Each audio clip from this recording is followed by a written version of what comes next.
Hello, Hopfrog here. I just wanted to give you guys a couple of ideas to get that person in your life, maybe it's you, that plays either guitar or bass.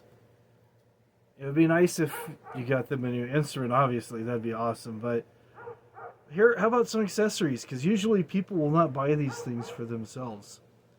First of all, let's talk about keeping your guitar or your bass nice and clean. There's lots of polishes on the market. I particularly happen to like the Dunlop 65. This I want to say is about $7 or $8 for the bottle. It lasts a very long time. You just put a couple sprays on the body, on the neck, clean it up with some microfiber polishing cloths, and your instrument will be shiny, hopefully good as new. This stuff is great, doesn't leave a film, takes away all the fingerprints and all the gunk and stuff. Gets your guitar really clean. And if speaking of having a nice clean guitar, what's better than new strings? These are bass boomers. These are, what is it, JHS. And this is a lighter set, kind of light to medium gauge, 45 to 105. This is for a 4-string bass. And it shows on the back they carry a whole assortment for 5-string, 6-string, long scale, short scale, you name it. This is a good place to start off if you just have a 4-string bass or you know somebody who does. Coworker, family member, mail carrier, whatever. These bass strings are a little bit more expensive than guitar strings, but they do tend to last a little bit longer. I want to say I got this set for about $17 or $19. This is a ultralight set of, actually super light set of Diodario nickel wound electric guitar strings. As you can see, has the numbers right here showing you what all the string gauges are. Starts off with your thinnest one is a 9. Your heaviest one in this set is a 42. It depends on the guitar that I have. Some guitars play really great with these. Some other ones will play better with, say, a 10 to 46. And if you're going to detune, or you know somebody who plays in lower tunings, you might want to go for like 11s or 12s even. These you usually get for about $5 or $6 for a set. This is a 3-pack. I think I paid about $15 for this. There's many brands that makes these. This is just the one I have here right now. One of my biggest pet peeves is when people restring their guitar or their bass. I've seen it done on both, and they leave the extra string dangling out. It's a good way to make your friends mad. Somebody's gonna lose an eye. So what I like to do is I like to give these out to people. Just a pair of mini clippers. It goes, they're small enough they'll fit right inside your gig bag. You can cut the ends off there. Another thing too that I like is this here. It looks like a ballpoint pen. It's actually a mini screwdriver. It's great for making adjustments. There's always times where you go to do something on your guitar or your bass and something's out of whack, or if you put new strings on there, a lot of times if you even change gauges of strings, you'll have to do some fine tuning to get the guitar playing how it used to play and everything. Just minor tweaks and stuff. It's good to have these on hand, and again, this is small enough to fit into a gig bag. So, speaking of strings, that leads me to picks. I've got a lot of picks here. They come in an assortment of. We're doing this live here. We do this in an assortment of colors and thicknesses and stuff. You just find some that you like. You get mediums. Sometimes you can tell by certain brands, certain colors. This is a 60 millimeter. They're usually measured in millimeter thicknesses. This is a 88. The yellow ones are a 73. These are all Tortex. That's kind of what I prefer, but you know, to each their own. Sometimes I carry these Fender ones in here and some other ones. Planet Waves, they make some good picks. You never have too many picks. I'm always playing with people. They're always either losing their picks or forgetting to bring them. and usually this thing kind of dwindles down as the playing time goes on because people take them home. That's why they're cheap. You can get like a dozen picks for like $4. Sometimes you get a multi pack that has a whole assortment of them, or you can just get the thickness that you desire. Another good thing to have, especially for parents whose child is just learning how to play, is headphones. Most guitar amplifiers, the practice ones I know all do, but the practice ones actually have Bluetooth in them too. So you can get some headphones like this or some nice Bluetooth. You plug it into the amplifier, put the headphones on, they're playing away, they're rocking out, you don't hear anything, so everybody's happy. If you have a person that plays electric guitar, one of the first things that I got when I first started playing was one of these. It was a different brand than this, but this is something every electric guitar player needs. This actually works really good with bass guitar too. This is a DS1 distortion pedal. You can find these brand new for like about $45-50.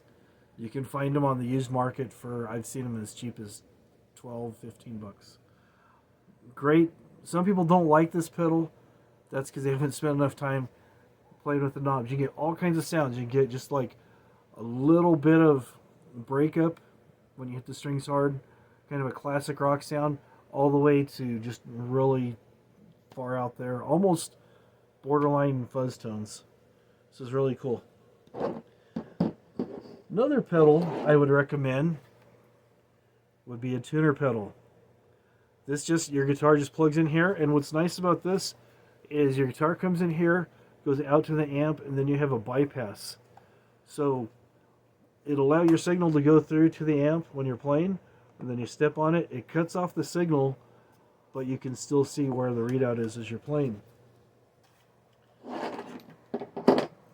Another great pedal to have is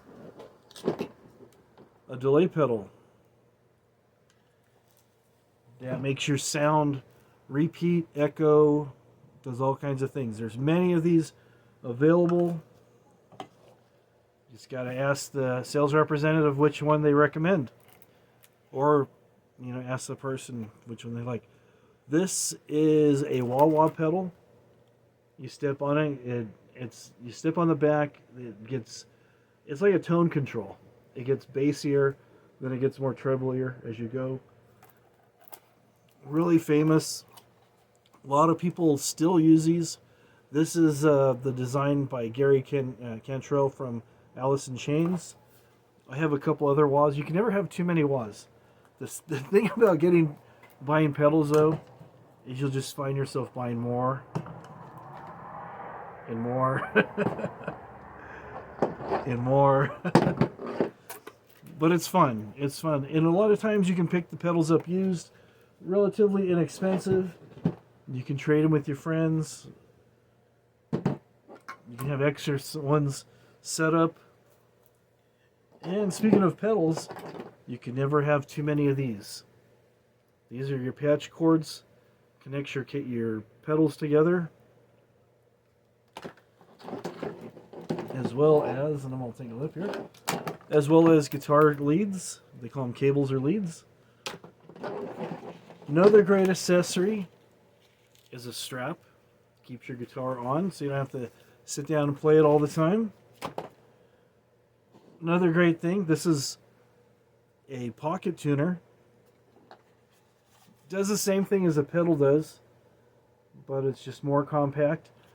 And these are relatively inexpensive. So I've seen them on sale as cheap as like $7. Usually they're about $12-15. Just takes a single AA battery, tune your guitar, tune your bass, 7-string guitars, 6-string guitars, 8-string guitar, it tunes it all. You want to buy a couple of these because what happens, it happens to me many times. A friend will borrow my tuner, I won't get it back. I just consider, okay, I guess I gifted them a tuner. I've actually stepped on one of these once before and broke it. They're fragile. Don't let them fall on the floor. And they fit right in your gig bag. Very nice thing to have. Speaking of pedals, gotta have extra of these 9-volt batteries.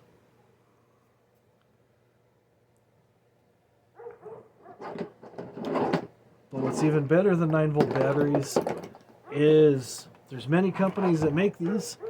This is just one. This is a company called Virtual Sound, and they make this 9-volt power supply. This adapter. It comes with a very long cord, which I'm opening in. Comes with a very long cord, and on the end of this is 5 ends that plug right into there. So let's say this is the end of the lead. It plugs in just like that. So you have power going to your pedals. A lot of the newer pedals do not take 9 volts. So you got to have one of these. It's always good. I prefer these over the 9 volts because what happens is if you have your thing, you've been playing with your friends, you take a break, come back 15, 20 minutes, half hour later, it's sounding not as good as it was because your battery's starting to go dead. If you leave it in too long with the cords plugged in, it drains your battery super, super fast. Another cool thing to have is a slide. This is a glass one. They come in various thicknesses. I've seen porcelain ones, or ceramic ones rather. And then I've seen chrome slides. I've seen brass slides. You just get a different sound. I prefer the glass one, but you might find something you like better. Another thing too is one of these. I lived for a long time thinking, oh, I don't need one of those. This is an amazing thing. This is called a capo. You put this on the neck of your guitar, and it's like tuning your guitar up higher in pitch, depending on where you have it. You might have heard something on a particular song, and you're like, how are they playing that? That's got to be really weird fingering. No, it's just the common chords that a lot of people have learned, but just with the capo, it positions it higher, and it makes a difference. Let me show you real quick. I brought my acoustic out here.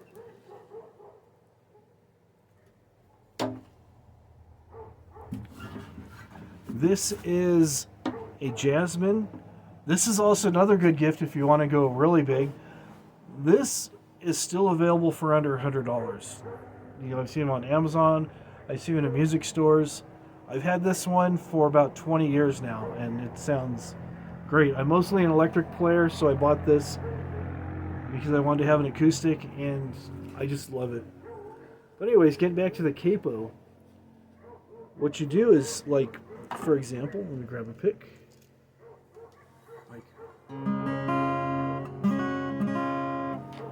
You can play that same chord, that same D chord, right here, and then G. But what they'll do is, a lot of guys will use a capo, and they will go, we'll do 4th fret.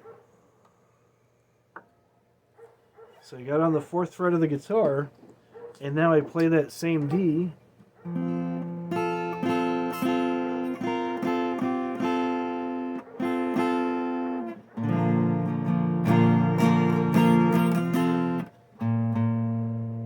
So what that does is that G is now a B. And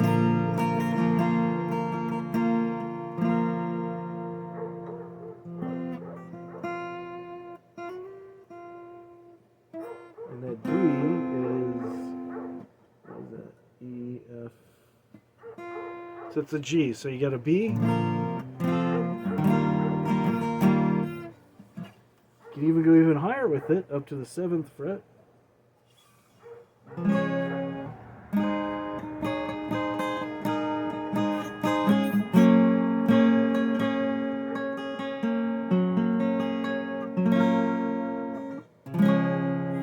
So now you know how they got that different sound. It's with one of these capos.